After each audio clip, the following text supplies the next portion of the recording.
Friday.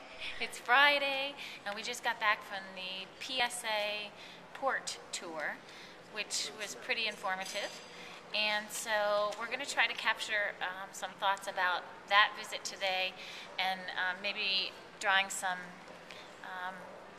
links to some of the other things we've done so far. So, so we'll start here. We got. Let's see. We have Julie. Oh, hello.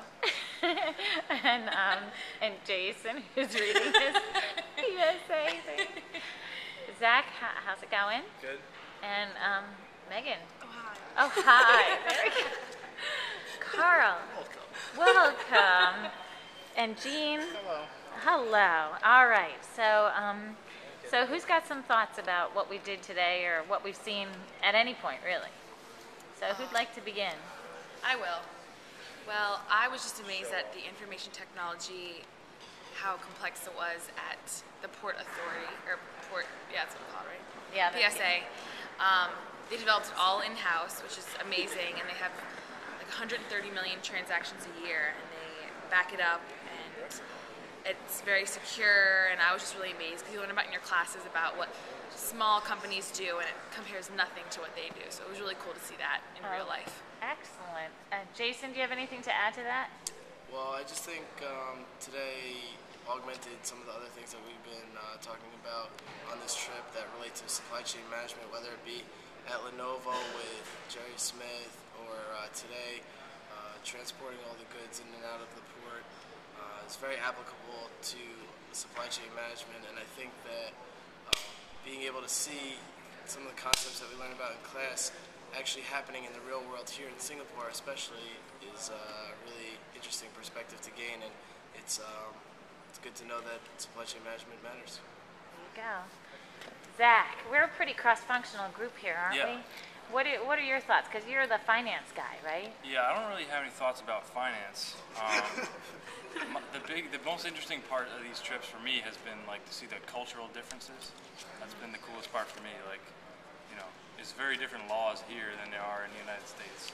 Yeah. Like today, we found out that if you are an intruder in the shipping yard in Singapore, they'll kill you.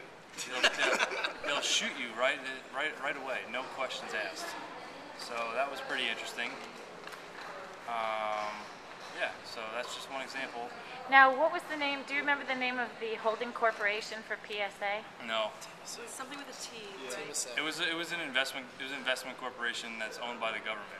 So we learned that the only shareholder The for only this. shareholder is a government-controlled entity, but they don't interfere in the day-to-day operations. So they kind of run it like they run it themselves.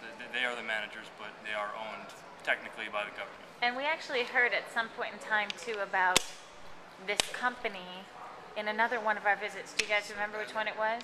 Surbana.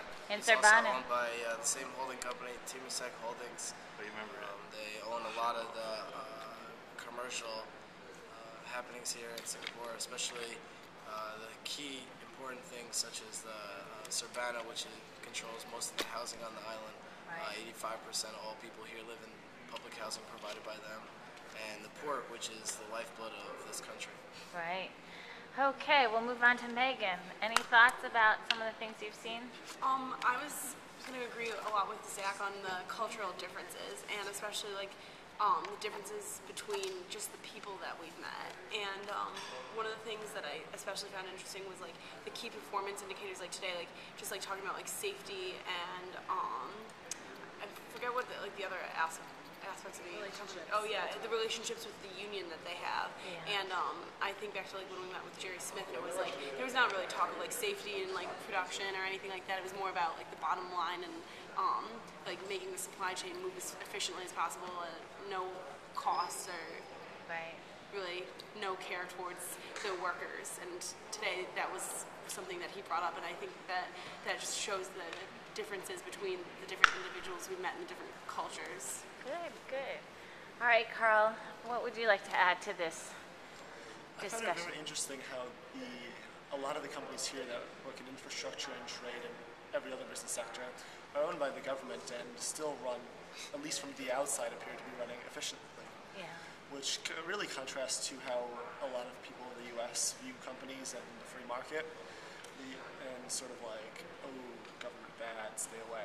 Here it's people like it, though the host today claimed that there's a fringe population who are upset that things are being run. Right, right. Okay, Pat, you just sat down because we made you Yeah, run and so I get have no your idea what's cable. going on. Yeah, your cable for our camera. So we'll come back to you. But Jean, you've been sitting here a little while, and actually, can you go this way a little bit because we got the TV in the background?